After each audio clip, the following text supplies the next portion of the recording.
Hey everyone, it's Mark Zielinski and Wiki Dave. Hello everyone. And we're here to talk all about Orcs tonight. Yes.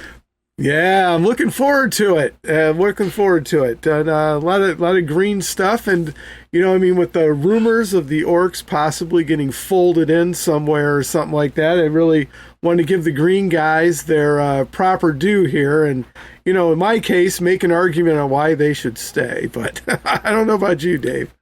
Yeah, I mean, I agree. It feels weird to fold them in. I think the whole idea is getting away from those, like, the classic races, or some people are saying fold them into the Riftforged Orcs. But I think we've had this conversation before I think when we were doing the Part 2 review of the Clash of Kings 2025, I see Riftforged Orcs and Orcs as two separate entities, and we'll explain why later on. But I think it'll be a mistake to fold them, because you're taking away some good lore opportunities if you do. Absolutely. But before we dive into that, I think we have a competition winner to announce, don't we, Dave? Yes. So last week, when we last episode of the herd, and when we did the herd, we asked what unit people would like to see on the table, because it's the herd, in my opinion, has been a faction that has been a little bit not cared for. We haven't really seen a lot of model. Well, not really. We haven't seen any models. I think we saw there was like a Minotaur in the League of Infamy, I think it was, in one of the expansions. But other than that, we haven't seen a lot of it. So we said what unit you'd like to see, and we got a response from Caffeinated Warlord on our YouTube channel to say, in answer to the latest lore podcast question, the one unit or models I really want Mantic to make are Longhorns. All the other units of the herd have at least one model that fits them from at least some range or company out there, but Longhorns to me need to be Longhorned satyrs?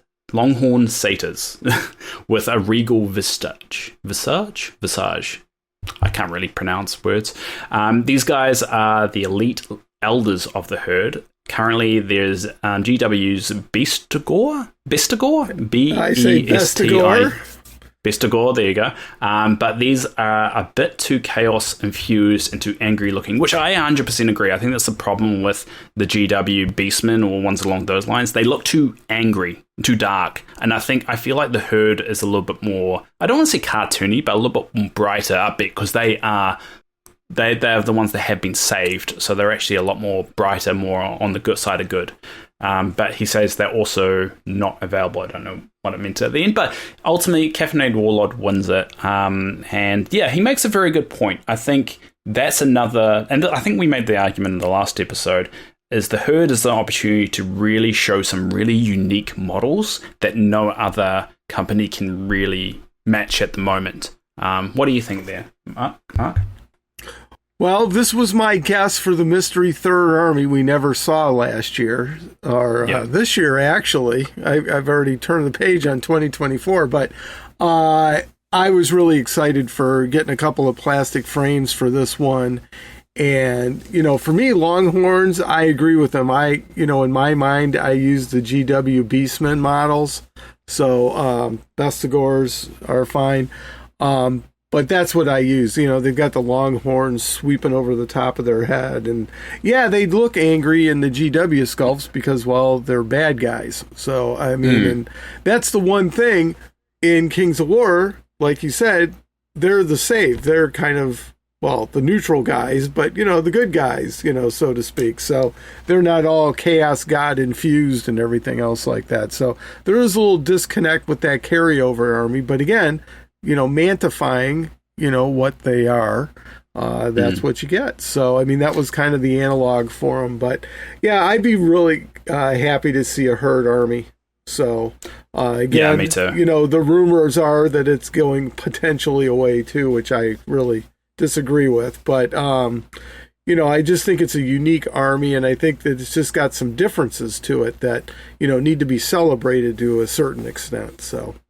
Yeah, and I think that's what Mantic has, I wouldn't say struggled, but that's what it feels like we're heading into that age of Mantic trying to make their armies more unique and more identifiable and stand out a little bit. And I think that's where the whole conversation about merging the Orcs to the Riftforged Orcs, because the Riftforged Orcs are a little bit more unique and different. And the herd is something that can stand out, which is a lot different as well. I mean, it all comes down to really the lore, and this is one of the reasons why we do the show, is the lore is supposed to point out why they're different. And so according to... I'm going to jump into Uncharted Empire's 2nd edition about Longhorns. So as I've been doing the wiki, the one thing I want to say, and this is a bit of a rant here, I like the 2nd edition way they've laid out all the units and so forth way better than the 3rd. The 3rd edition doesn't have that little description about the unit, but the 2nd edition does. And from a lore point of view, I love that. I don't know why they got rid of it. Mark, you've been around longer than I have. Do you know why they got rid of that little description they have at the bottom of every unit in 3rd edition? Was there any logical reason why? I think the logical reason was streamlining. So I think that the whole goal was just to make that whole section more concise. And probably people, probably didn't enjoy or appreciate the lore as much if they were just going for the stats. So that's my assumption. I don't know that for sure. But, because they went to the different format, too, with the little bubbles, with the numbers in them and things like that. So I think they did that just for ease of use. Yeah, I mean, that makes sense, but especially for units that don't have a model that you can buy, it's sometimes hard to figure out what that is actually. Well, what is that supposed to look like? What is it? And the majority of stuff I've learned has come from the 1st and 2nd edition descriptions about what that unit is supposed to look like. So for Longhorns, this is the description. The biggest and bulkiest of the herd's infantry, these beastmen are powerful and hard-hitting with vast combat experience.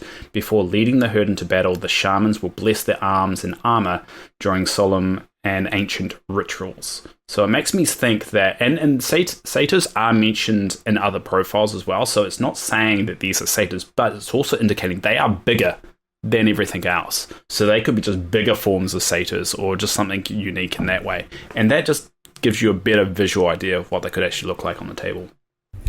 Absolutely. What do you think, Mark? I mean, we've got one little drawing too, who's probably more a tribal warrior than anything else. Yeah, I think so too. Yeah. Yeah. So, I mean, but, think bigger, stronger, and with longer horns.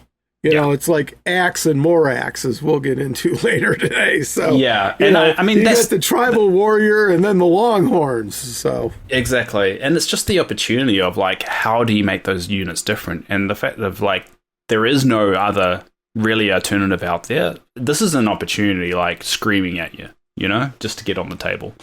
But yeah, thank you, Caffeinated Warlord, and you are you win a book of The Edge of the Abyss. So if you can send a message to the Kings of War wiki at gmail.com just with your details, and I'll flick it out to you, and I'll show you the receipt just like I did with the other winner there, and there will be another competition at the end of this one. So yeah, stay tuned. But yeah. That's about it. And the channel Caffeinated Warlord, I don't know his real name, and he just mentioned this on YouTube. He does his own YouTube channel. So another little shout out there. Does battle reports, and the last 7 have actually been about Riftforged Orcs. So I just want to, if you love Orcs, there you go. You can go over. And I think he's Australian, based off the accent. So he's one of my neighbours, and that should make things a bit easier to get to stuff to him. There you go. Yeah, I believe it was. In his early days, he did stuff with his wife on the channel. So that's how I found him back in the day. So, well, that's cool. I like that. I love it when you... I'm trying to convince my girlfriend to play some Halo on the table. So I love it when you can do that kind of stuff. So the next section we'll go into is Panalore news. So just about some news that we've discovered. Mark's actually been on holidays, but he is aware of some announcements or some discoveries. So we'll jump into the first one, which is a new book, The Fall of the Celestians, which is a sequel to The Rise of Celestians by C.L. Werner, who has done a lot of work recently with the lore. If you notice that he did a lot of the background lore in the Clash of Kings 2024 and in 2025. So it feels like this book, The Fall of Celestians, we're going to be looking at the mirror, the smashing of the mirror, and it's actually going to tie into that recent lore that has been put down on paper in those 2 supplements.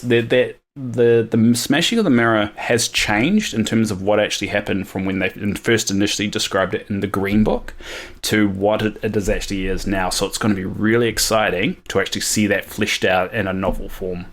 What do you think there, Mark? Well, this is a pivotal moment in Kings of War lore. I mean, this is it. I mean, it's what drives it forward. And so I'm really, really excited about getting this. I think it's the second book of a trilogy, if I recall correctly. Correct, we've had Clint on before. Yeah. Yeah. And I think the third book is going to be about the God War, which is actually ties into what we're talking about with the Orcs, because they were created during the God War. During the God War, right. Yeah. We want this to do well. If we get this, I mean, with the God War, you get the herd races, you get the Trident realm races, you get the Orcs, you get the formation of the Abyss. You get so many things that have essentially formed all the factions that we follow. So hopefully this is successful. They earn a good bunch of money. I know the Rise of Celestians didn't make a lot, which is why it took so long for the next one to come out. But if we are able to complete this trilogy, it's really going to fill in a lot of big gaps that have been in the lore for a while. Because we know of these events, we don't know how these events took place. And it will also be interesting, and we're slowly getting those nuggets now of why can't the Wicked Ones get out of the Abyss? Because it hasn't really been stated. All we know is that they're stuck in there, but how? And then they started to go trying to reform the Axe. What does that have to do with everything? So it's going to be interesting. Well, I hope this one does well, because literally everyone who plays Kings of War, if you've read the little bits of lore in the front of the sample books, if you've read it inside of the free little rule books that come out, everything centers around the Fenulian Mirror. So This is the book. Everyone should get, if you're going to get a book, this is the one to get. So correct. I'm really looking forward to it. And the only other event after this series is done that I'd really like to see is the War with Winter. But beyond that, I mean, you're hitting all the highlights in this trilogy. So, I mean, really, really cool. This one I'm really excited about. It's got some great cover art that's got the mirror on the front. And amazing cover art. I agree, 100%. Yeah, it really, really looks good. So... And then we have a couple more coming out.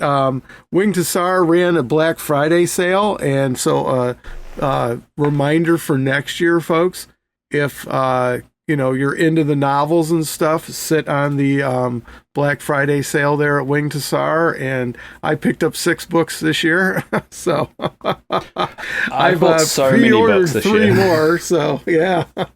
I mean, I really just started getting my teeth sunk into the lore side of Kings of War, like this year, because obviously after my surgery, had a lot of downtime, read a bit. I've bought 8 books, 9 books of Panathor lore this year. So I've nearly got the whole collection. But yeah, go to Wing Hussar, pre-order the book. I think you can pre-order on Amazon. I'm not 100% sure. Show that you want it, because we don't know the release date yet. And I don't think it's been announced. We just know it's coming. But most likely we'll get more of those details if the demand is there for it. And we will have Clint on when it is going to come out. Clint, I've been in contact with him now, and he said he'll be honoured to come on, and so we can have a really good Celestian talk when it comes out. Yeah, it'll be good to talk to him again. So, but if you guys run up to, and guys and gals run up to WHPsupplyroom.com, you can get the, click on the fantasy tab there, and you will get all the Kings of War novels. Both the Treeware version and the PDF version are available for you to pick up, and you can pre-order. So why don't we go ahead and talk about the next pre-order? We've been talking about this one for a very long time. Claws on the Plain by James Dunbar. So what do you think, Dave? Yeah. I am excited for that. So, from my understanding, it's Kings of Men versus Orcs, which kind of ties into what we're talking about here. We haven't really got a lot of good, deep lore about how orcs kind of act in terms of a cultural way. We've got little short stories here and there, and we've got little glimpses, but this is the first real big novel we've got about orcs on land, I should say, because we actually do have Poas. That does take place on the sea, but this is the one on land. So yeah, I'm excited for that. That's actually going to be the competition prize for this week, actually. It's a pre-order, so you won't get it straight away, but we will pre-order the book for you so to be sent out. But yeah, that's going to be really exciting. I know it's been on the works for a while, and it's quite interesting seeing, because it's going to be around where the wall's built, the Davilian, or whatever his name is, Davild Wall. I think by the plane. I have to look that up. Oh, the Ardavikian plain, and it's the big wall. So I believe so. Yeah, that is it. So and yeah, very excited about that. Yeah, I believe the wall was created during the Edge of the Abyss, and the intention was to keep out orcs. So it doesn't look like it worked. A big wall didn't work to keep out people. It's weird. I know. But anyway, that's going to come out this year or next year, and yeah, looking forward to that. Absolutely. And then another one's coming out, Rage and Grace by D.R. Chester. So yes. I think you were mentioning the blurb that's up on Wing to Sar is a little off there or something like that, Dave? Yeah, slightly off. So when I first saw this, and we knew it was coming, but where it's set, when it's set was always going to be a question. I read through the description, and it does say, while war rages across the world of Panathor, far from the evil chasm of the Abyss and the dwarven civil war in the Harpy Mountains, the realm of Avenholm remains at peace, yet still in the bustling city of Sorendel, all is not what it seems. Now, when I first read that, it mentions the Dwarven Civil War. So in the lore of Panathor, there's something called the Great Civil War, which is when Gogosh, or whatever his name is, the current leader of the dwarfs, kind of took over and it caused a civil war. And that was 200 years before you could say the events of Pride of the King, and kind of like where the current timeline is. So that made me think that this is actually, the book that's the earliest in the timeline after the Fall of Celestian trilogy, and it turns out that may have been a typo. So I got really excited thinking, oh yeah, we're going to get a glimpse of like 200 years before that, but it sounds like what they're referring to is the events of Pride of the King of the free dwarfs versus the dwarfs, which, because in my eyes, they're two separate factions, they're two separate areas, so it wouldn't be really a civil war, it'd just be a war. It's kind of, and I made this analogy to Mark off recording, but it's like Canada versus the US. You don't call that a civil war, it's just a war if you guys would ever fight, which, you may do, who knows, the future is weird, but I don't think Canadians would, but yeah, that's my point of it. So I think it takes place around the same time as Pride of the King. Oh, there you go. I love the cover. It's got a big fiend on there. Boy, that thing is amazing. Huge. Oh, I mean, it's a great cover. Looks cool. And so does the Fall of Celestians. That cover as well is a really good art. And Brandon did say that he's really stoked to be really getting these custom art pieces now for book covers instead of just reusing art that had already been placed. Like, I think it was the Steps of Deliverance used just the cover for the second supplement of first edition, and it just reused it. And now we're starting to see the unique covers and covers just for these stories coming about, and that's really, really cool to see. Yeah, so it looks like Rage and Grace is going to feature our elves and Twilight kin. So yeah, but it does mention a half elf though. Yeah, a forest warden as well. So that's a what did they call him? Sylvankin, or yeah. So well, I mean maybe Northern Alliance because of the half elf. I thought so. A forest warden was like a glade walker, like a walking tree. Yeah. So it could be the elusive Sylvankin. So maybe it's Sylvankin versus Twilight kin.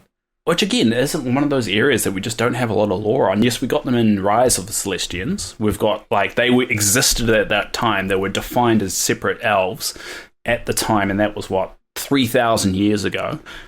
So the Sylvan King is really where the elves originated from, and then a group of them went off and become the elves, the classic elves that we know, but the Sylvan King stayed there, and that's with the Fae. So it'll be really cool to see that explored a lot more, like understanding what Sylvan culture is. And I think that's hopefully it's another race that they stick around in 4th edition, because I do think it can be very unique. Not just wood elves, the Sylvan King is more like this kind of like forces of nature and elves kind of hybrid, that they're more integrated with their DNA rather than they're just you wearing different armor. But yeah, I'm really looking forward to that one. I'm not really an elf guy, but I'm looking forward to this one. There you go. Another one I'm looking forward to, and this is the last of the pre-orders, is Through Thick and Thin by Mark Barber. Yes. So it's going to be our second Armada novel. So very excited. Yeah, it's the sequel, which it's good. We're getting 2 sequels, 2 books, and that's wicked. I mean, Mark's not alien to sequels. I think he did Heroes Fallen, and what was the other one? Steps to Deliverance had 2 offshoots. Yeah, he did those. He did Faith Aligned and Hero Falling, and those were just right. Sequels to their book, so he's no alien to it, and it's cool to see that. And we're also getting a character in the book that's already on the table in Armada, Timok, which is the Empire of Dust captain you can select. So he's actually going to be in the book. So we're actually going to get something that was first on the table in the book, and we're going to learn more about them. So that is exciting as well, because we don't really get a lot of. And that's one of the things that I do struggle with, of having that integration, because I love big universes of integrated and MCU, Star Trek. Like I like it being crossing over and cross pollinating with each other. So we don't get a lot of that with Kings of War, and I think this is one of those rare opportunities that we're seeing that. And the more we like it, the more we encourage it, the more we will see. So I'm really looking forward to that one, and I know Mark has been looking forward for that getting out as well, just based off talks I've had with him. Oh, yeah, it should be really cool. So I think Through Thick and Thin is referring to the rope that runs through the pulleys for the sails or something like that. So really, not what you normally think of for Thick and Thin, so no, Mark's a naval guy. So, these novels are great because he really focuses in on and tries to throw in all the nautical references and everything. For him, it's a passion project. So. Yeah, and you definitely see that. I think he also, and I think I put this on the wiki too, he's actually brought out a document of how to build Pius. The actual Pius, the ship that's a batch 2 ship. So in the canon, there's batch 1, which is what you typically see of the EOI class of ship that you see in the packs, but there's now a batch 2 which has an extra mast. And so he actually shows how to build that. And I've actually put that on the wiki along with its own card that you can play in the game. So if anyone's interested out there is a way to build it. And I really hope they take that and actually make it an STL for the release of this book. But if they don't, there is a way of building it yourself. So if anyone is interested. There you go. Well, I mean, that's a natural for them to go ahead and put up on the vault. Yeah. The work's already done. The works are done. All they have to do is just package it and get it out there. But I've taken some of the models he's done, that Mark's done, and I've put them on the wiki. So if anyone's interested in what it actually looks like, you got a visual representation there, and I'm really looking forward to it. So next year, 4 books. It's going to be really interesting, and obviously we'll do our own episodes on him and lead up to him, and hopefully we can bring on some of those writers and we can have a good talk about it. Absolutely. Stay tuned, folks. We'll definitely try to get them here for you. Yeah. Cool. All right. So that's the end of all the new books. So I've got a few more other news things. Have you got any news there, Mark? No. I'm just sitting here waiting to see what else you got for us. All right. So with this month, meaning December, the month of December, we saw the first Forces of the Abyss Armada, which is really cool to see that the Armada has been supported on the Vault, and it's been popular enough to actually bring in a new faction and new classes of ship to the lore as well. And one of the captains you can have with the Archfiend class, which is the flagship for the Forces of Abyss, is the Avatar of Argaful, which is, if we go back to our conversation about the Celestians and the different things they can have in avatars, this is the first time we've seen the Avatar of Argaful in any form. So that's really exciting that we've now got a new avatar of Argaful. Also kind of implies that Argaful is still around in the modern time, in the current timeline. And yeah, we've got another avatar. We've only got a couple. So we got the Lord of Lord of the Lies. Lies. We've got the Lord of the Lies. Lord of the Lies. We've got the avatar of the Green Lady. We've got the avatar of the Father, which is Chiron, or Brave Chiron. But yeah, it's really cool to start to see the other gods be represented on the table, which is really cool. Absolutely. So, and the other piece of news is we found out two new names, well, not new names, but two names of Celestians that have been mentioned in the past, but we didn't actually know. So, in the Rise of the Celestians novel, it mentions two twins. They come from the second wave of Celestians, and they're referred to as they kind of look the same, and they're referred to as the twins, but their names were never actually specified in the book. I was on Countercharge just recently doing the Lawmaster's Library, just talking about it with Clint Werner, who is C.L. Werner, the one that actually wrote Rise of Celestians, the Four Celestians, and some of the background lore currently, and he confirmed that their names were Arlen and Indria. And he also implied that somewhere out west they have had, east, they've had a great influence, and they're not actually called that anymore. So that's he knows is happening in the east, and these two could play a significant part in it. So yeah, I've added them to the lore if you're interested. Arlen spelled Arlan, and Indra spelled Indra. And that's really cool to have two new unheard of Celestians now part of the lore, which we did know existed, we just didn't know their names. Oh, that's very, very cool. Well, again, more and more lore is just being revealed. It's an exciting time to be here on the, really ground floor, so to speak, of, all this lore. 20 years from now, they're going to look back and, say, wow, look at how deep and rich the world of Panathor is, and look at all this great lore, and see, you're here right as it's being developed. So yeah, and you would think like after 14 years, it would be a lot deeper than this, but to be honest, the game was never intended to be a lore-heavy game initially. It was just meant to be fun.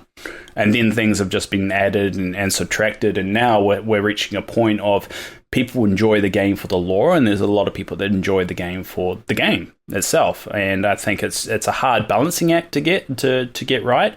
But the more we talk about it, the more we just discuss it, the more like we get all nerdy with it, the more that we'll get. We're not always going to agree with all the decisions they make based on lore or the recons. There are going to be recons because there's a lot of lore that was initially established that doesn't make any sense anymore. But that's part of the fun. We're gonna get so deep into it and just go actually on everything. So I think that's what's cool. And also we're huge. We meaning the community is a huge influence on this lore as well. And I think that's very rare to get. You can't imagine GW like taking any feedback really seriously in their lore nowadays. No. No, basically no. You could, because if you've had any discussions with any of the writers, and even Brandon from Wing to Sar, they love the lore. Like I haven't spoken to one of them, and I've spoken to the majority. They love what they're doing. They do it out of passion. They don't do it because it's a huge money spinner. I wish that they hope it would be, but at the end of the day, they really enjoy it, really sink their teeth into it, and there's a lot of stuff they want to do, but it's just we have to show the interest. We have to show why it's important, and I think we as a community also have to show Mantic why that's important and why this is so important. Because you can build such great stories, and we've seen that with what Walt's doing with Mupp Stories, of taking what's been established and people adding their own stuff to it. There's so much there. There's so many angles you can go with this. Anyway, sorry, I went off a little bit of a rant there. You'll get used to my rants. That's what we do here. Yeah, I typically just find a thread, my ADHD kicks in, and I just go down that road and just ramble on forever. Cool. All right. So, anything else you want to talk about before we jump into the main topic there, Mark? Well, the only other real exciting thing that happened that's really got me jazzed is 2-player starter set that's coming out. So it's going to finally have the Abyssals and the Trident Realm in them, and of course is going to have the mini campaign. So I'm really looking forward to that. Yeah, you reminded me of, yes, we actually got 4 new characters named, and with that release, the article, including names of races that we haven't heard before. So I'm just going to quickly bring it up, because there's one called, I think, Nargalo, and I think I pronounced that right, I don't know. But it's spelled Naarrghh. Narga. Right. Isn't that the leader, right? The deep horror, yeah. That's the deep horror, yes. And this first time we've had a name to deep horror and lore, which is quite interesting. So Narga, it sounds like Naga, but like if someone wanted to try and make it sound different. Narga. Right. Well, he's underwater. He's underwater. that makes sense. That makes sense.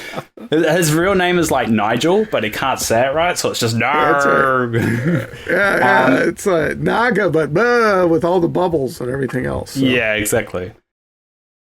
Hi, this is Alessio Cavatore, and you're listening to the Mantic Universe podcast. So many universes, so little time. I'm Brandon Rossbond of Winged Hussar Publishing, and you're listening to the Mantic Universe podcast. And again, the pronunciation is going to be butchered. All this is on the wiki if you want to look at the spelling. We got the Naiad of Glosmeril, and the Forces of the Abyss. We got an abyssal seductress called Bloodwing. I think that's more of a nickname rather than her actual name. And we got an Ifrit, a first named Ifrit in lore as well, which is a big one. I get excited about this because it gives us a kind of a template or an idea of what all of those races are called.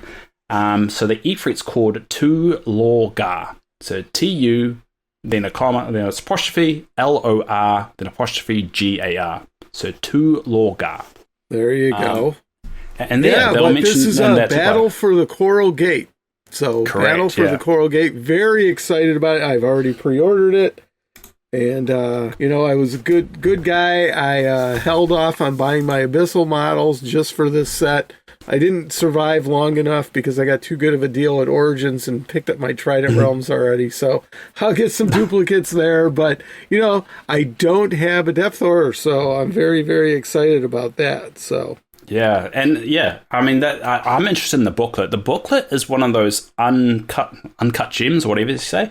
One of those gems that have really good lore in it. I mean, I remember when I got my first ever set, which is the Storm of the Shires, and I read through that. And I was like, these are named characters. This is actually 3 battles that took place that aren't in the Broken Alliance novel. That is part of that war.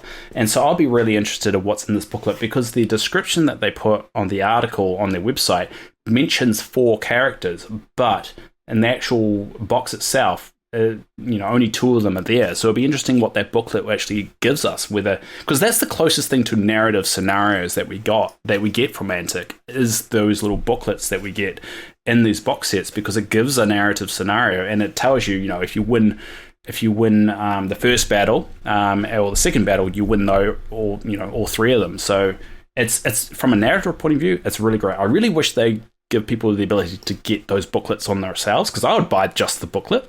But yeah, that's another. I'm tempted to buy this. It will be $200 for me because of shipping. I want to buy that just for the booklet. I don't care about the Abyss models. I don't care about the Trident Realms because I just don't collect them. But I just really want that booklet. Yep. Well, that's the main reason I buy the 2-player starter sets, Dave, is because I want that booklet. And the models are great, and I love them. But I love doing the campaigns that are in them. They're only 3 games, and it's a really small thing, but they're great. I really enjoy them. So Battle for the Glade, I think, was the first one that had the little booklet in it. I don't think we got one for Morgoth's Revenge. It was just all models tossed in there with the rules pamphlet. We got our first one. And you shouldn't have exposed your secret, though. Yeah, you shouldn't expose your secret, though. Now they're just going to always do that. They're not going to sell the booklet separately because they know you'll buy the box. Sorry about that.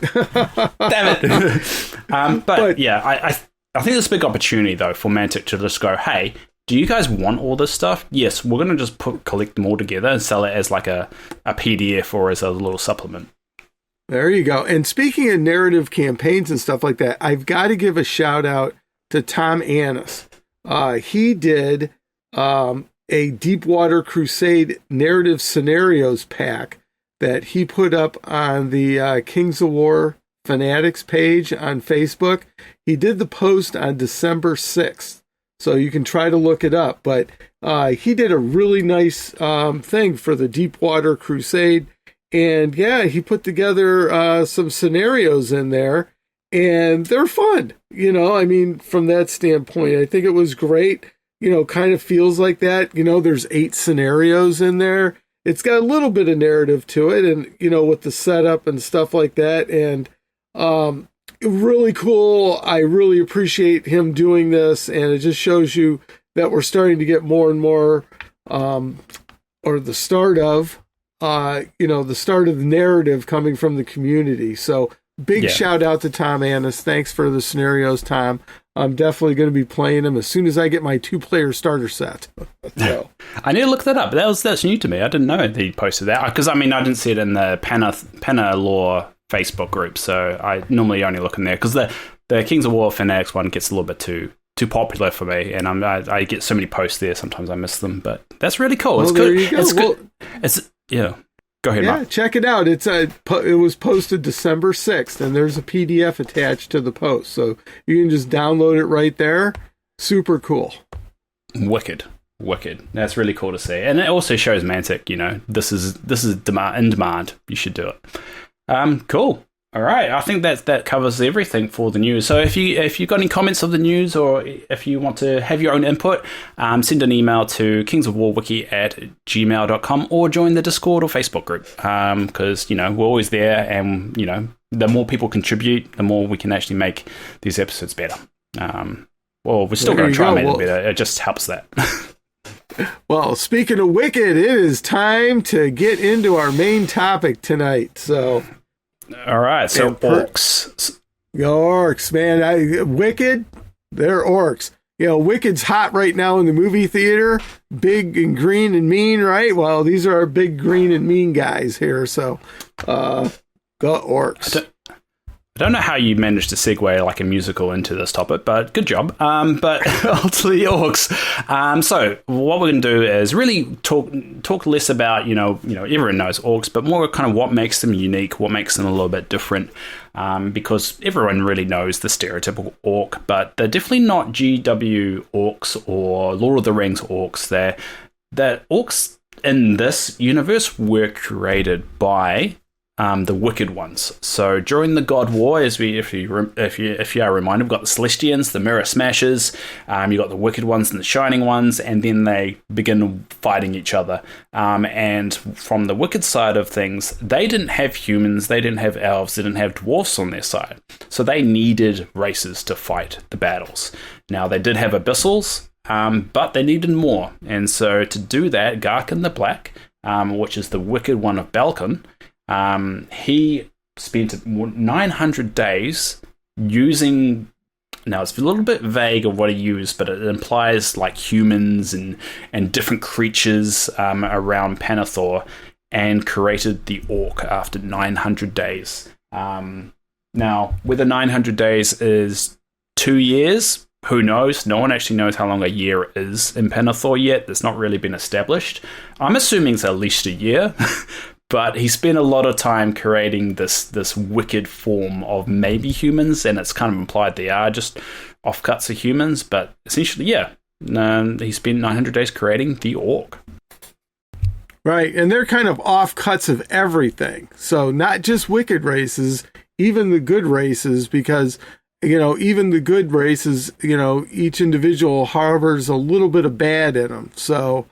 he just kind of like spliced everything together there on his, his flesh anvils and just hammered out, the orc, and they are just mean green fighting machines, man. They all they want to do is just tear stuff up. So yeah, they're just chaos, and especially I would say the orc that we know nowadays and the orc that was first created. So cool. So we had a bit of a recording issue there, so we're not quite sure what we captured, so we're just going to take off again. But yeah, so the orcs were created to essentially be a military force for the Wicked Ones up until the end of the God War, which happened at year zero. I think year zero. Oh no, is it year? Yeah, year zero is when the Dominator took Oskin's axe, slammed it into the ground, chucked the Wicked Ones in there, and locked them away. But the orcs remained on the surface, now godless and kind of directionless, and they kind of have just since then spread all across Panathor. They have sailed the seas, as we know from the Armada game. They've got their own ships. They do use goblins on occasion, especially on the seas, but typically goblins aren't that big in their armies. It's not like GW where you have orcs and goblins. Orcs are definitely their own entity, and I definitely see them as their own entity. They do use goblins as more kind of slaves, but in the same hand as well. The Abyssal Dwarfs have enslaved orcs as well, so it's kind of like they're just passing the buck. They're not really helping the situation, they're just passing the buck. Yeah, well, the orcs are just mean green fighting machines. They don't really have like that. They don't have goals culture and aspirations, so to speak. Like, I'm going to take this over, or I'm doing it for this specific reason. Yeah, I mean that they're very they're very nomadic, you could say. There hasn't been any established cities, unlike the goblins actually, because goblins actually they tend to have settlements. They tend to have you had Glimmer as well. They tend to kind of settle down a bit, but orcs are very tribal and very nomadic, and they're traveling a lot. I think in the lore side of things, we know of two tribes of orcs, the Blood Knife tribe and the Swift Skulls tribe, and they definitely just traveled. They've not settled anywhere.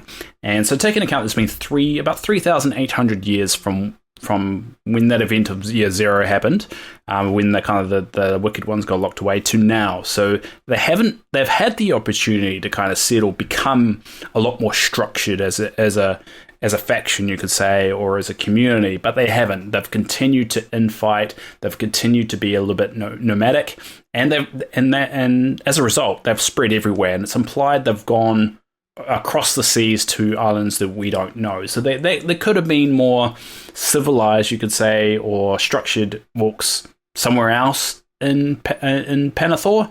But from the orcs that we know, they're traveling along. They're fighting each other. And it's basically been 300 years of just raids and attacking and, just essentially just trying to keep them in check rather than anything else. Right. And, I find it interesting in the lore, they mentioned that, if it wasn't for the War of Winter and, scraping things clean, if they were just left to their own devices on the grasslands in the north, they would have just probably eliminated each other. Because they just want to fight and beat things up, and they infight. So yeah, and so whether that's a case of, because we know that the Wicked Ones creations, they can become a little bit more civilized and structured. Now we've seen that with the Trident Realm races. We've seen that with the Herd races as well, with the lost ones and the ones that are gone back into the light. And yeah, so with the orcs traveling a lot, that over 3,000 years that they've been all around the show, we haven't seen too much culture develop, and I think that's where the differences between the Riftforged orcs and the orcs really come in, because the Riftforged orcs are essentially a refined version. I've said this before, the refined version of the orc. They are orcs that stayed in the abyss, became more battle hardened. They became more infused with the rift energies, and they have been combined with the Thunderseers, I think they're called. And they are just more militaristic and more loyal, I would say, to the Wicked Ones. It's kind of, I mean, that the it does mention the Orcs are still loyal to the Wicked Ones, but you can definitely see with the lore that has been released that that's not their driving force. They're not. A lot of them, especially in Pius, they were enslaved and then they escaped, and now they're just trying to survive on the seas. But there was no mention about how their purpose is, to honor the Wicked Ones. They're just trying to survive. So they're very much like the other races that are slowly becoming their own thing. It just hasn't happened for the last 3,000 years. Now, whether that's a case of just bad organization, luck, or the fact that everyone sees them as the bad guys, so they're constantly trying to just fight to survive because they basically kill on sight. That's going to be interesting to see what happens with the Orcs. So a lot of people, when they're saying they're going to merge it, a lot of people thinking they're going to merge with the Riftforge Orcs, or the other way around, the Riftforge Orcs merge with the Orcs. I think the Riftforge Orcs should stay their own thing, being that elite force that the Abyss have created and refined from Orcs, and Orcs are now resentful and now like they're the offcuts, the first child that was a mistake. They're the one that's just left alone, and kind of now they're trying to figure out their own ways, and that actually leads to one of the biggest conflicts they've been involved in, which is the war with the Abyssal Dwarfs, which you would think they would get along, but it turns out they don't. No, they don't. Well, I mean, there's no love lost there. Well, and the Abyssal Dwarfs like to enslave them too, so I mean, that was actually one of the big things when they eventually attacked the Abyssal Dwarfs, and in their home city too. So yeah, and it's mentioned in the lore, in the background lore. And actually, no, one thing we forgot to actually go through. Did we go through all of it? There's so much to talk about here with them. Yeah. And, I would say, speech patterns and reproduction and tongue. Yeah. And oh, geez, there's so much. And all that. And that's what I mean. There's a lot of orc lore, but, the funny thing, and I'm just going to mention it here just so I don't forget, reading it was repetitive. I mean, I think that what's there is deep and has a lot of oomph to it, but then again, on the other hand, it doesn't go very wide, No, and it also doesn't dive into what makes them a bit unique. So yeah, I would say from a background point of view, read the background book. So that will give you a good understanding of Orcs. Read Pius, and that would be a good idea of how the kind of hierarchy of Orcs and some of their desires kind of work. That's really Mark Barber's book on the seas. We've got Edge of the Abyss, The Beast Within. So that's the one where they're facing the herd, and that shows you that some Orcs are still loyal to the Wicked Ones because that invasion happened because of the Wicked Ones. But if you have the ability, read Mantic Journal number 4. So Mantic Journal number 4, this was back in the day around about when first edition was first released. That actually describes the war or the conflict. They describe it as a war with the Abyssal Dwarfs, which is why it's in the background book. So if you look in the background book, there's a note saying the war against the Abyssal Dwarfs. And it's a couple of paragraphs long, and it doesn't really go into detail. It just turns out they actually already went into detail, and there's actually a narrative scenario in the Mantic Journal 4 of that war as well. And that's where Garamak comes from, and he was one of the first ever characters on the table for Kings of War, is Garamak. And he's still in the game now. I think he is a hero unit for Orcs. Absolutely. Now, I totally forgot about that. I've got Mantic Journal upstairs, number 4 upstairs somewhere. I am going to go pull that out. Yeah, well, but the one cool thing about Mantic Journal number 4 is that it goes into Garamak a bit more, which is not something that they do too much with the current background book, which is a bit surprising. But we find out a few things. So one interesting thing is Garamak's gore is actually called Arsewind, which I don't know why they got rid of that. It's a really funny name of calling Arsewind, and Arse spelled A-R-S-E.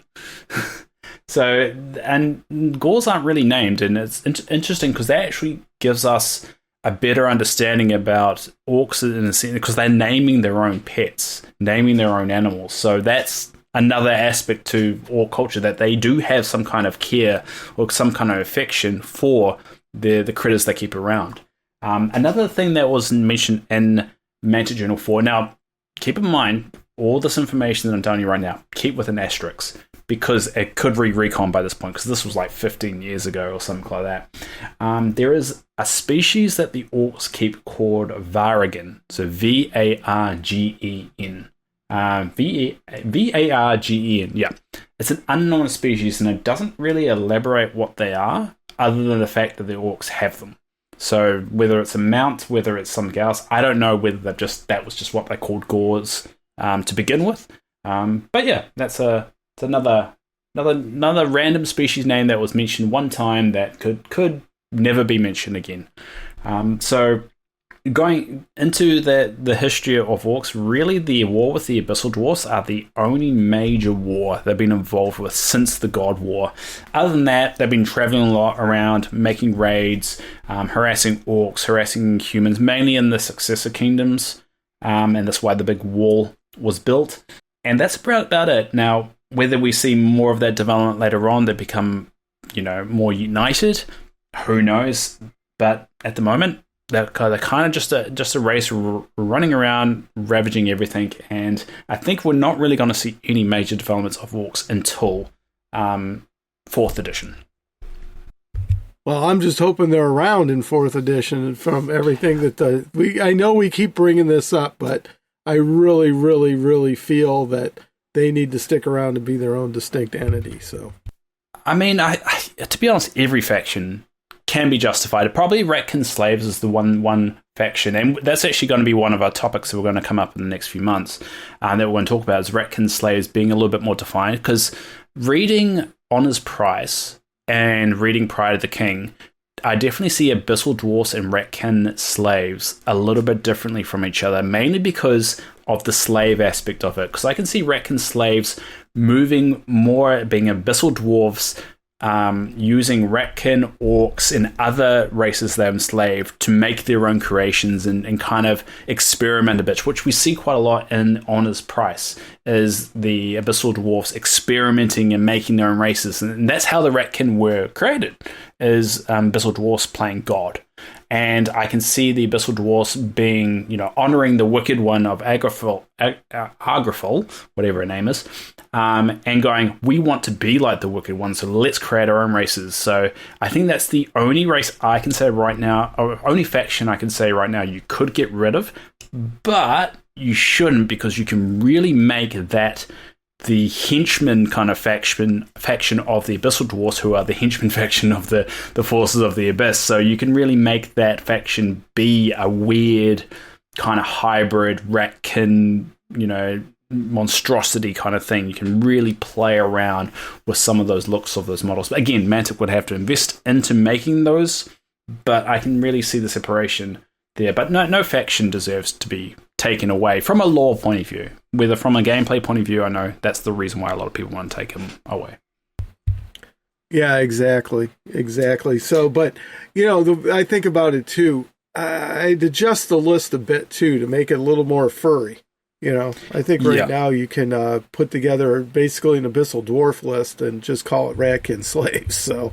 Yeah, I mean, we're going on a little bit tangent. We'll talk about more when we do a Ratkin Slave one. But I do think what they need to do is less Abyssal Dwarfs and Ratkin Slaves, and more slaves, and more kind of like experiment, like just abominations and experiments that the Abyssal Dwarfs have created to be, because it does imply in some of the narrative of the lore is that there's not a lot of Abyssal Dwarfs around, and that they when they do form there's the Immortal Guards, which are immortal, but the Abyssal Dwarfs aren't huge in number, so to make them up they use slaves and they use their power there, and they should really dive into that, of like the majority of the forces are Ratkin Slave kind of faction forces, and then you've got the Abyssal Dwarfs, who are kind of like the next tier up, and then the next tier up is the Forces of the Abyss. But yeah, that's my perspective, because that's why Orcs hate them, really, because they are enslaved by the Abyssal Dwarfs. The Abyssal Dwarfs are the chosen, the good children,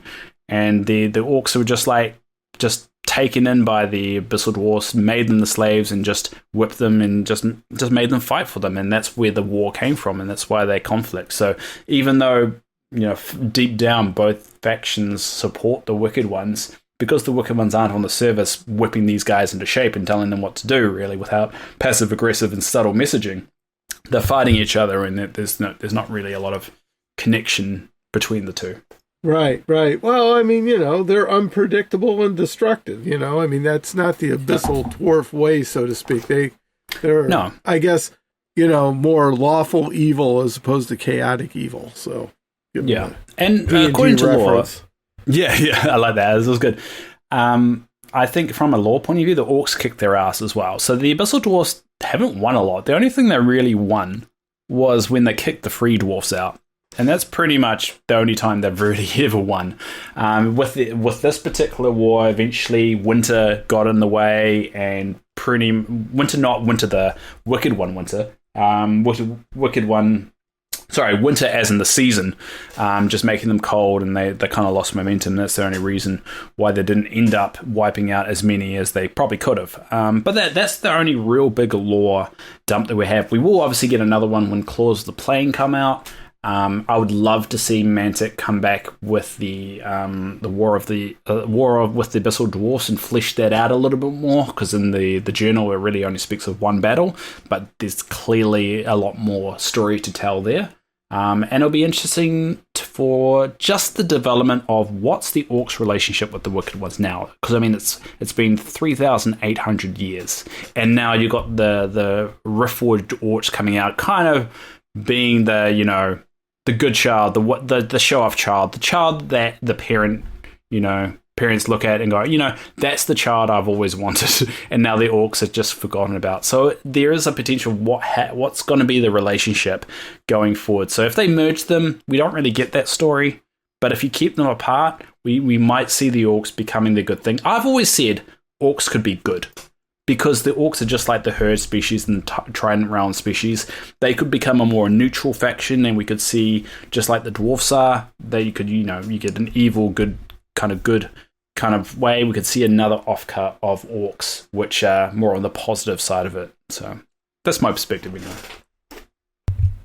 Very, very cool. All right, so we want to move on to next. So I've got a bit of trivia. So I don't know what to call this section of our episodes. Maybe we'll call Orc trivia or Penna trivia. We'll go with trivia for right now. I've got trivia. All right, I'm going to call Penna trivia just for the hell of it. All right. So first one, the Wicked One Talus taught the Orcs how to reproduce. So I'm going to ask you, Mark, how would a Wicked One teach the Orcs how to reproduce? You know what? The way I read that was more like they told them, it wasn't obvious to them. How do you do it? How do you explain that? Well, I don't know. I mean, you explain the birds and the bees to your kids, eventually. I guess somehow that they work that out. But, because orcs don't think about male and female. They just think orc. No. Yeah. I mean, that's all that they think about. So, but which is rather progressive when you think about it. Yeah. So, but, and then they thought that they just kind of grew out of the ground or something like that, kind of a take back to the GW lore where they're like fungus and they grow in the ground.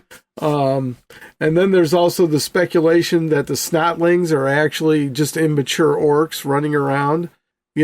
So and it's the same kind of with the Orclings as well. But I've actually got something on that which would be interesting to see. The debate about whether Orclings are their own species or whether they're just baby orcs. Right. There you go. Actually might dive into to that now, because goblins. Now I was on a podcast. I think I was in the Countercharge one.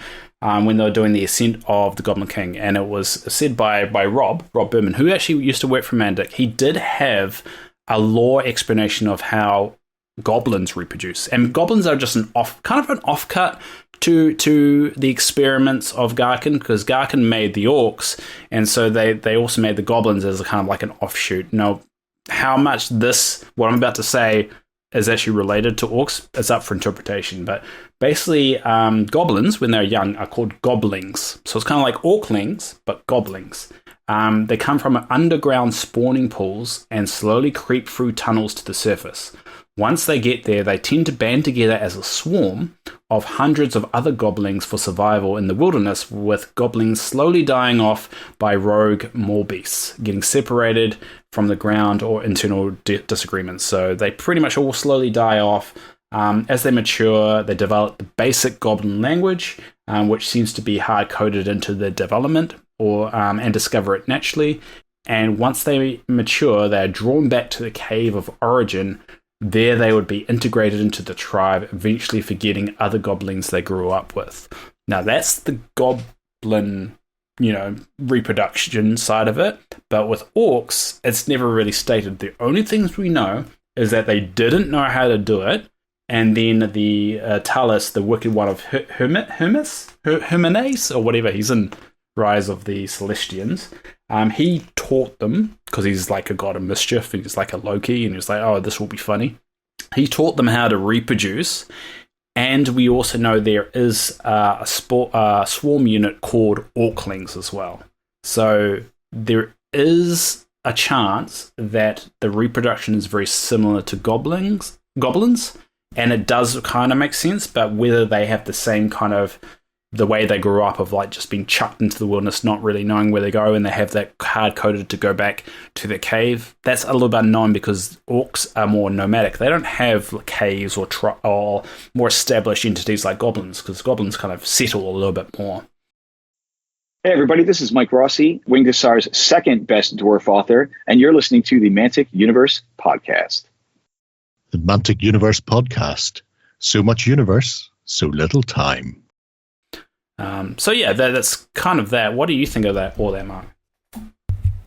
Well, as I said before, I think that with the orclings running around and stuff like that, I think that those are kind of the immature orcs, and they really don't dive into it. So I'm going to go with the not growing out of the ground part. So yeah, I do think if orcs are what is kind of stated as experimentations of like noble races, they probably will have the same similar reproduction of noble races. Now, to be fair, we've never really gone in depth of how the noble races, which is humans, elves, and dwarves, reproduce. We're assumed that they're going to be like just a normal way of reproducing.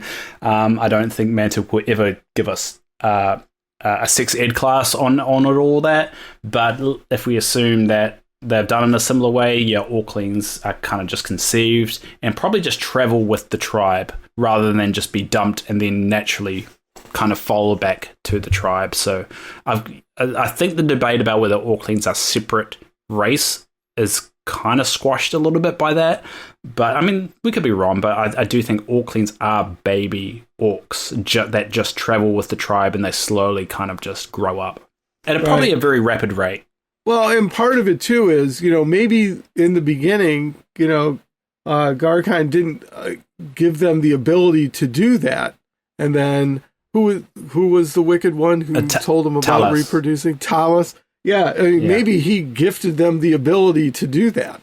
Ability to reproduce, just kind of like to mess with the world, Yeah, I mean, it does mention here that they don't know exactly, but the more it is plausible for Talus to be the one that taught them, and that's actually the truth. But it's very vague in the background of what actually happened, and hopefully we discover that with the God War novel, if that ever comes out, the third book, because that would be interesting, because I mean, it would have been Garkon created the orcs, made a whole bunch of them himself, and then they didn't reproduce until what point? Did they learn to reproduce before the end of the God War? How did so many, and that was 170 years that the God War goes on for, how did they reproduce? Because if it is plausible that they discovered how to reproduced, and throughout the 170 years, because they grow up really quickly, that's how they amass so many forces instead of Garkon constantly making them. So I think it would make sense, but it'll be interesting to see. I mean, they're very progressive, like not seeing sex, and that's how they do it. I mean, it's a different angle, and I like it. I like that angle of the fact of they don't see the difference between the sexes in terms of a hierarchy or anything like that. And I hope that it's explored more. That we can see we identify more female orcs, and female in the sense of like you still need a male and female to reproduce, but from a hierarchy, from a tribal point of view, that all that doesn't matter. Sex doesn't matter at all. And I would like to see that, because it's actually one of the probably the more positive things about orcs that even the human society can't get right. Oh yeah, I mean that definitely could be. The other thing too about orcs is their lifespan is really short. So they've got to mature if they come along to help fill in the ranks and stuff like that. And their candle, but what is it, 12 years, something like that? Their candle burns very, very brightly, and then poof. I read that on the old wiki, but I can never find confirmation of that.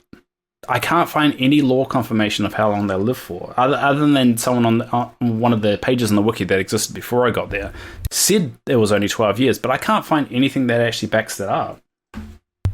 I think it's in the lore book from the Big Green Book, and I've got it right in front of me, and I can't find it. Yeah.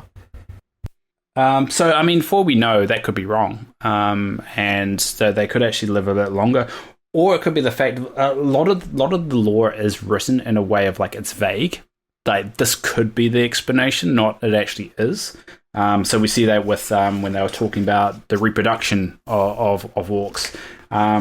So for all we know, they could have, over generations as well, they could end up that lifespan gets a little bit longer and longer and longer. So if you go, maybe the orcs when they first created were only intended to live for 5 years, but now after 3,800 years, that's extended up to like 20 or 30 or 40 years. We don't know, and it doesn't necessarily say that in the book, and that's what something I was actually going to bring up with you, Mark, is how long do they actually live for, because I can't really find confirmation of that number, which makes me wonder, has it ever actually been stated, or was it something Mantic just said? Here, and never it's on page 256 of the book. 256? Let's see here. What does this say? Their lifespan is limited, however, and for most, but for the greatest of their kind, live for only a dozen or so years. Although studies are inconclusive as to whether this is through violence, the body burning out with so much pent-up aggression, or natural causes. So it's under orc physiology in the second column. You sure it's 256? Because I went there and that's elves. Well, do you mean... That's the number on the bottom of the page, so... I got 377 as orcs. Yeah, 239 of 305 is... maybe your green book is different than mine. I don't know. Mine is the lore book that I downloaded off of the website. I'm looking at the actual green book.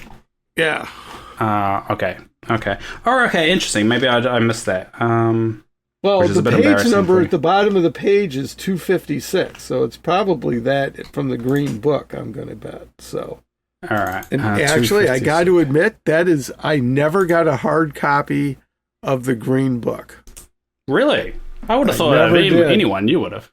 Yeah, you would think, but you know what? I get so many rule books in the 2-player starter sets that... Yeah, I can imagine that. Yeah, I can imagine I'm looking at 3 copies of the Big Red book here in front of me right now, so... And, of course, there's going to be another copy of that coming in the Coral Gate, so... Yeah. Okay, so, there you go. There's a little bit of confirmation. So does it say, I haven't found it yet, does it say a specific number? It just says a dozen or so years. Okay, so it's a bit vague. So before we know, it could be or so. But at least there we go. It's 12 years at the minimum.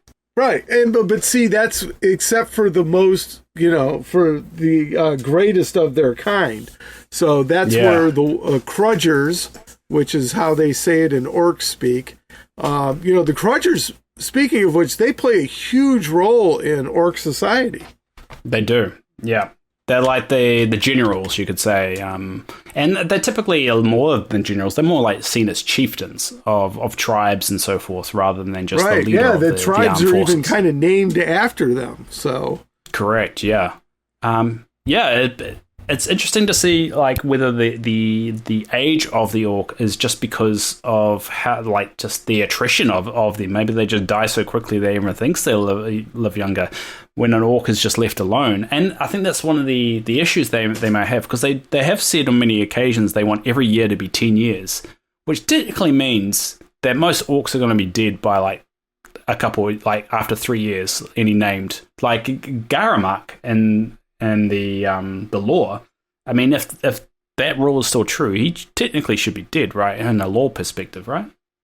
Absolutely. So, but he's one of the greater parts of his kind, because isn't he running around with some of his buddies just out there killing monsters right now after his big force got bounced attacking the Abyssal Dwarf homeworld, and then his kind of big thing broke up. His big, I don't want to call it a WA, but, his big muster or conglomeration of orcs, his big giant clan, so... technically, based off when the War of the Abyssal Dwarfs took place, that was decades ago, so he technically shouldn't be alive, but I guess that's something, again, that could be recon. I don't know if you call it a recon, or more of like made clear of the fact of like, the average life is 12 years, just because they infight and die so much, but technically they've got the same lifespan as humans, or maybe even more, especially if you look at the Riftforged Orcs.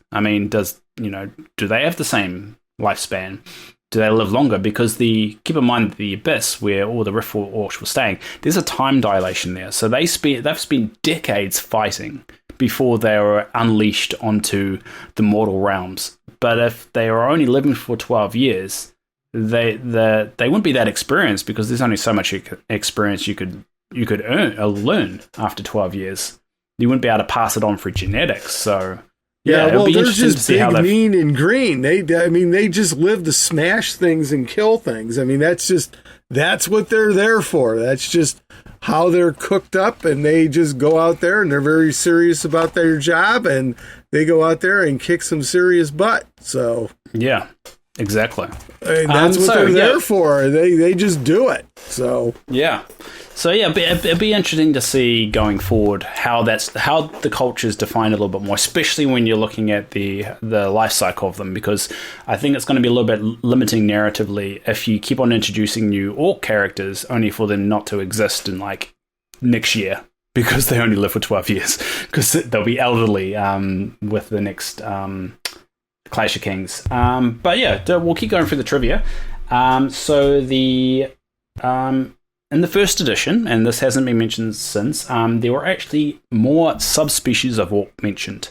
So you had the hobgoblin, which has been mentioned again in Pride of the King. So it's a bit of a question of whether they return. You've also got the Urkin, so Urkin, which I think they're more like Yokai, like you'll get from Lord of the Rings. So maybe they're like an orc/elf kind of version. So if the orcs are kind of like orcs are like humans, Urkin could be elves. So that's why I always thought like good elves, Urkin could fit. There was also the half orcs and also the greater goblins. Now again, they're only mentioned in the first edition. Whether they still exist now is another question, but also Garkin experimented for 900 years. So, not 900 years, 900 days. So they could exist and somehow made it out of the Abyss to deliver, because the Shining Ones did have a habit of trying to save races that were experimented on. So, what do you think, Mark? Do you think there are other subspecies of orc out there? In the current edition, I'd say yes, possibly. In future, coming up with a 4th edition and stuff like that, I'm going to speculate no, because they're going to want to kind of narrow the bandwidth a little bit. But I would say that it's possible that there are some, but, reading the lore from the lore book and things like that, it just seems that they're big, green, muscly, and they're out there to, leathery skin. They can, take wounds that would kill an average man and the whole 9 yards, red beady eyes and just kill. And so, they just go out in a blaze of glory. How many subspecies of that are there? I don't know. So, but I think it'd be cool to have kind of like an undead kind of subspecies. You would think we do have models for that. We've got some zombie orc, right? Orcs. We've got the zombie orcs. So there's there's something to be said for that. I think that there could be some subspecies of that possibly, but I could go either way. Sorry for the wishy-washiness there, folks. No. I mean, that's the point of these conversations. I mean, we have seen a subspecies of goblin. We saw that in Ascent of the Goblin King, of the Underminers. So if you take off that idea, who are really cool, by the way. They ride worms. I think that's the impression I got. Yeah, I would love to see some models for them. Oh, that'll be amazing. Rob would love riding for that. But yeah, I think if you take goblins as a model, and also how the species of the Trident Realm species and the herd species, how they have evolved and changed with, inside the lore, you can definitely see subspecies coming out of the orcs. Whether they're going to be a big part of like a faction or something like that, not sure, but they definitely could be part of the lore. Like the same way the Underminers aren't a faction, they're just a subspecies of goblin. So these white goblins. And then someone could take that and just paint them on the table and put them there, and we could see maybe blue orcs for some reason that are just running around into the east. And as they said, orcs are on the seas, so they could have gone off and established something to the far west that for we know. And it's, again, 3,800 years is a long time. So for we know, a tribe could have just buggered off and settled somewhere else. I think yes, they are savage and all that. I think there's just so much more we need to know about orcs before we can settle on, yes, they're just this. I think there's more layers to them. Ogres, yeah, they're like an onion. They have layers. Exactly. But yeah, it's just interesting. They're just, like I said, they're kind of like raging water. They just kind of like flow across the landscape, and they'll pool in a specific spot, circling, destroying stuff, and then poof, off they go again. Exactly. And the last piece of trivia is they spell captain, like the ship captain, without the second A. So they spell it Captin. So that's something unique about them. If you ever write any lore or you're writing your own Orc Armada kind of list, make sure you're spelling captain without that second A. Very cool. So that's pretty much all we've got to talk about orcs. And yes, we could talk about some of the, there's actually not a lot, like when you boil it down, because the whole point of this is just to be a quick kind of like what we like about it, kind of talking about. There's not a lot to talk about, unfortunately. There's a lot of short stories of orcs being involved, but pretty much if there's a short story of an orc, it's pretty much just them being savage against something else. There's not really any nuance to it about their society or anything like that, which is what we're hoping to see in Claws on the Plain. What do you think there, Mark? So I am looking forward to Claws on the Plain a lot because, and I don't know where I saw this lore and I don't know where I got this from, but that wall's supposed to be keeping out the orcs, in my opinion. And they kind of break against that wall, kind of like a raging storm, like the waves of like a lake or an ocean, lapping against the stronghold there. So that's why that wall is there. And so, yeah, I'm looking forward to it because I want to hear more about orcs. And this is why I don't want them to go away. They're just, a little bit unique, I believe, in Panathor, the way that they're written, just slightly. But I also think that they're really important, I do as well, yeah. I just really do. And, the Rift Forks orcs, just look at them as the inferior ones, blah, blah, blah. So, but, yeah, like I said, all this talk of collapsing down the different races and factions and stuff like that just really is. I mean, it bums me out. With me, so it bums me out, yeah. Yeah, I mean, to be honest, it's one of the biggest attractions to Kings of War for me. It's the fact of like you can build the army of your dreams if you want. You want knights who are part of Greenpeace, so just like love nature and all that. You can build one with the Order of the Green Lady. But if you want a race of beings that were created but still want to protect nature, that are just disfigured, not natural races, you got the herd.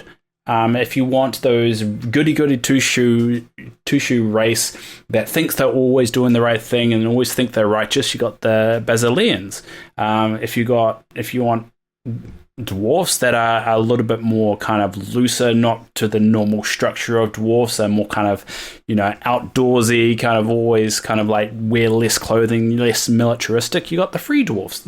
Every faction allows you kind of just to mold the faction of what you want. And if you cut that back, it kind of reminds me of what was hugely off-putting about Warhammer Fantasy Battles. When I started collecting dwarfs for Warhammer Fantasy Battles, I always wanted a halfling army, but I could never get there. I could never build that army. Yes, I could technically, if I had my brain on at the time, because I was a stupid teenager, I could have used custom figures and actually figured it out my own army. But I didn't know that at the time. I wanted something to feel natural with the game. And I never really got that. And with Abyssal Dwarfs / Chaos Dwarfs, you never really got them diving deep into Chaos Dwarfs. And we've got that in Kings of War. And I think it would just be very disappointing to kind of go backwards, I would say, by reducing the amount of factions. I get it from a tabletop point of view, from a game point of view, it's necessary. Completely understand that. And to be honest, that's not a main attraction to this hobby for me, is playing the game. It's not something that is too important to me. I love the lore. I love painting the models. I love collecting the models and building an army. I don't like playing it as much because I just suck at it, mainly. But it just, I don't know. It just will take something out of one of the huge draw cards, I'd say, for Kings of War for me. Yeah, I mean, the lore is not super developed.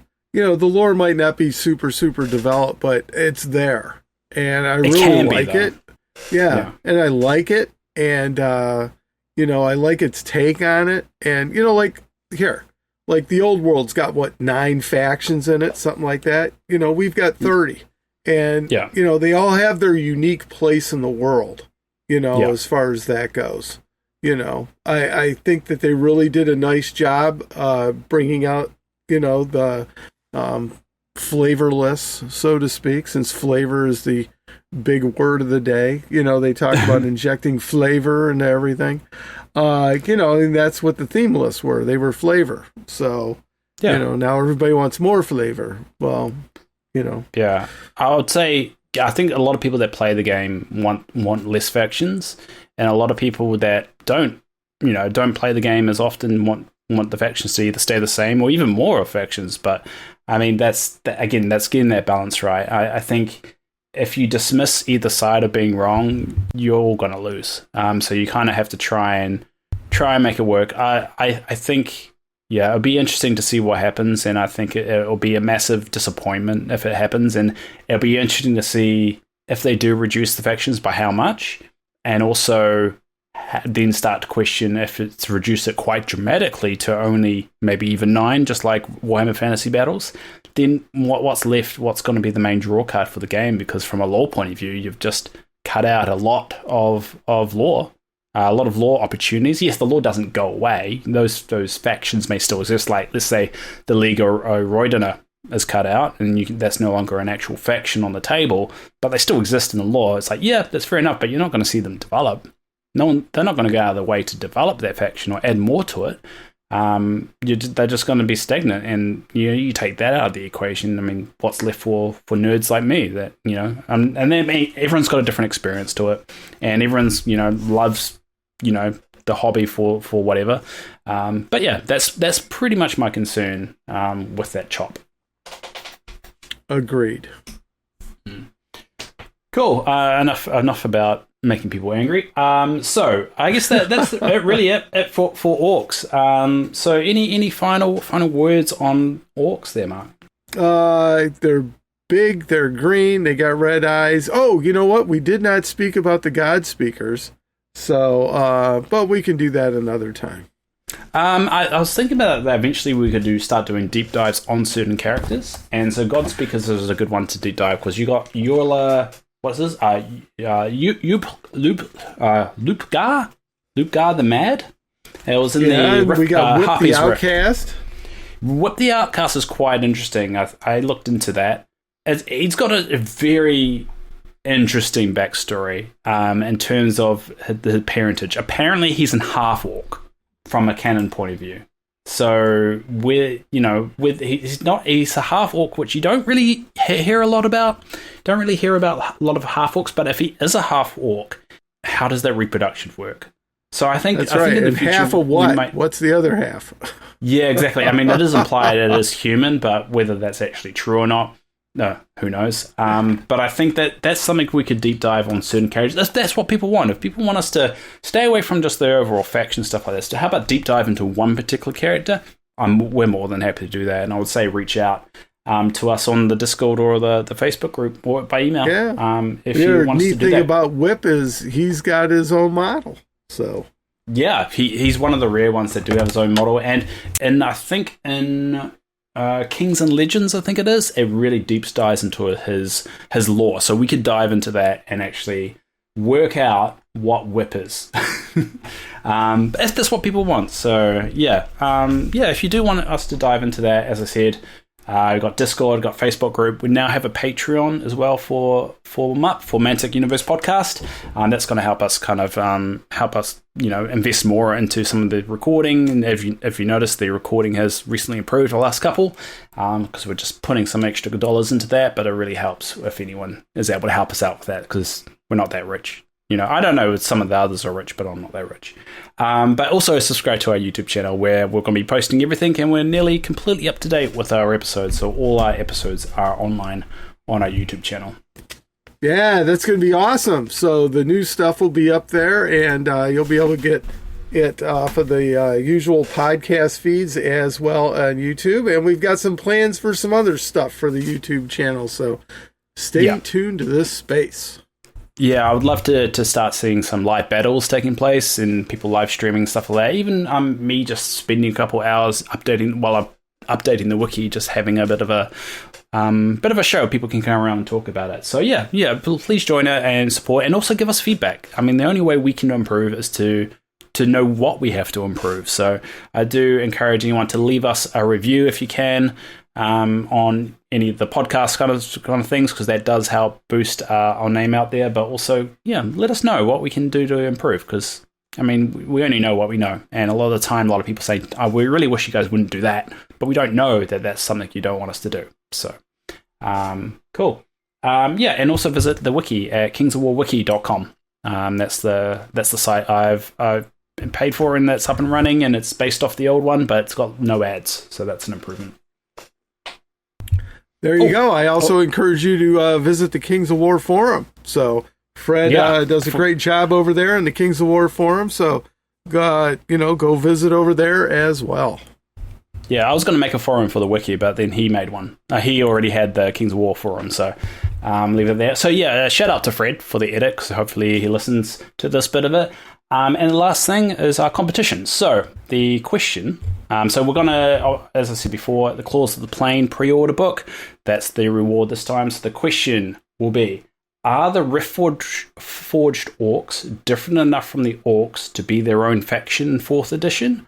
Or should they be merged? Or the other way around, whether Orcs are different enough from Riftforged, should they be merged? So that's the question. You can post either on our YouTubes, on our Facebook, or email us at kingsofwarwiki@gmail.com. And we only got one entry last time, so pretty much it's an open field. So reply, and we'll go from there. And that's about it.